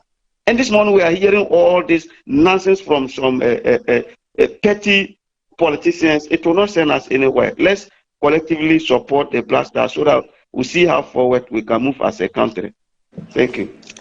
Okay, thank you very much. I mean, Ghanaians and their politics, you can't take them out of it. But also, I could ask you, sir, why did they play Akufo-Addo's song in Toronto when it was about Black Stars? Isn't it not the same politics? Oh, he left. Okay. All right, let's get concluding text messages from Ikuya, and then we'll be wrapping it up on this very anxious night where we have won a game, but we are afraid of the next game. What are people saying, Ikuya? Thank you. This is coming from Malik Ali Dusalifo. He says, Paul, as a retired FIFA referee, I am particular about officiating. Trust me, the referee and his assistants were on top of their game. If we can continue to get fair and clean officiatings like we saw yesterday, the team will be a force to reckon with. In most tournaments that Ghana has participated in, our first game has always been problematic. Sometimes absolute commitment from players on the fields produces better results than having quality players alone. So let's have confidence in our team. Lastly, from Yehuza Suleiman, he says, Mr. Paul, your guest is afraid to tell the truth. Ghana's biggest headache is Kane. Over to you. Okay, thank you very much. I'm getting text messages. People say I look tired and cool. Yeah, yesterday I didn't sleep after the game. We were jubilating till AM, and then this morning went to work. Alrighty, I think I have a caller again. It probably will be our last call for tonight. Hello, good evening. Good evening, Paul. How are you doing? I'm very good, sir. We're all just tired from last night's big victory. Paul, this is Al-Hadi Gado calling from Okankwe Central. Honorable Patrick Boama constituency. Oh, Patrick Boama is one of the best MPs. We know that. How is he doing? Yeah, he's doing good. He's doing good. Okay, how did you see the game last night? Yesterday, the game, Paul, the first half, when we played yesterday, the people, they are playing at very, very good football, but they do not have chance to score. that white man. But you see, the second half, when our coach makes the changes, you see, Jordan Ayew, he has experience to play the ball, but he didn't have enough of the energy. So for me, I advise this coach that anytime if Jordan Ayew is playing, if he play like 20 minutes, then they'll change him. I think if we do that, I hope that this cup will bring it in Ghana, because I see that the boys, they were performing well. So I hope that this cup will come to Ghana, Paul. Thank you very much. Thank you very much. Let's come to the studio for the wrap-up comments. Let me start with you first. What's your comment? What's your final comments? Yeah, we are hoping that on Tuesday the Blasters of Ghana will do the needful. A draw for me is enough. Sometimes it's football. It's not what we predict that end up happening. So we might think that, look, it's a scary game. We are going to take a lot of goals, but it will end up being a different ball game together at the end of the day. So we are hoping that the Blasters of Ghana will get something decent. 4 points is enough to qualify you to the next stage of the competition, based on the calculation. And again, we are hoping that the records will go in favor of the Blasters. England will not break that record, to still keep it that we have not lost any game. Talking about the second group game when we are talking about FIFA World Cup. Yeah. Sabi, what's your final comment? Well, I think we need to be optimistic out of this game. I know what we saw in the first half in the game against Panama wasn't encouraging.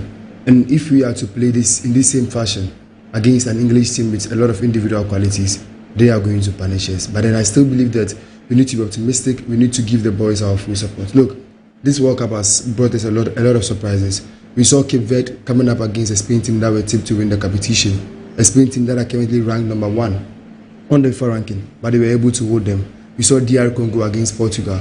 We saw Qatar holding Switzerland. They were more positive. They were positive than we were. DR Congo really took the game to the Portuguese at some point. Yeah, they took the That's game not the to same Portuguese. as Ghana's performance against Panama. Yeah, so the performance against, what I'm trying to say is that, look, anything can happen in this competition, and we've seen that. I only brought that to make reference to the fact that there were underdogs that were able to shock the big side. So we need to be optimistic in this game.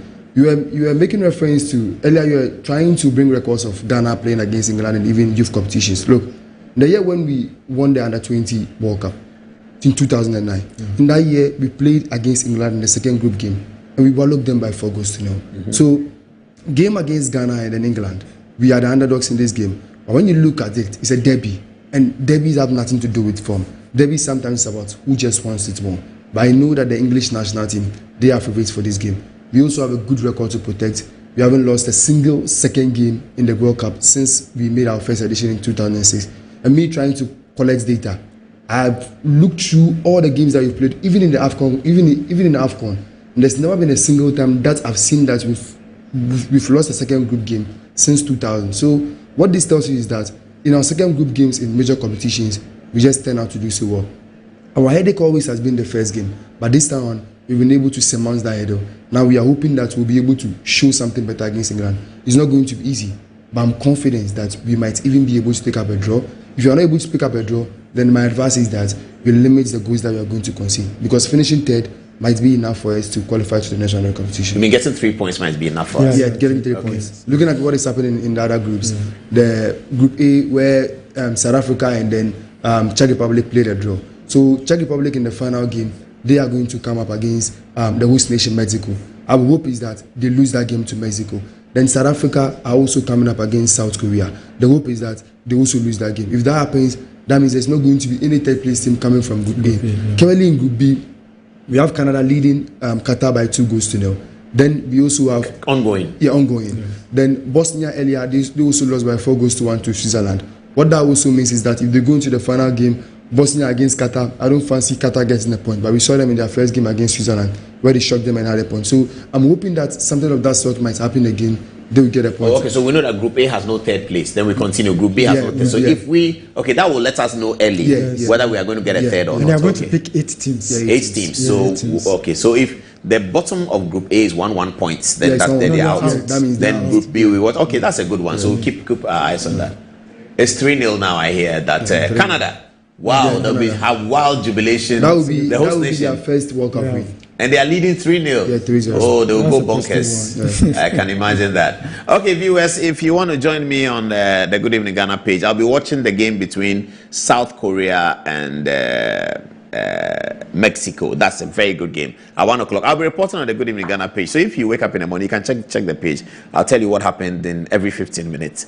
I'll be right on and then see you. Thank you so much for watching, and thank you for supporting Ghana last night. Let's put ourselves together and support Ghana again. We pray that Morocco will beat Scotland tomorrow and begin the second round of the African teams. South Africa was an improved performance today and an improved result from losing to drawing. So it looks like the African antenna is going up. Morocco are coming from a drawing position, so they must win against Scotland. See you on Tuesday. Good night.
Your bottle and unleash the taste of Storm Energy Drink.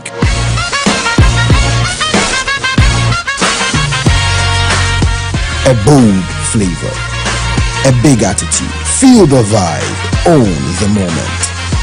It's your time to be different. Storm Energy Drink, make your mark.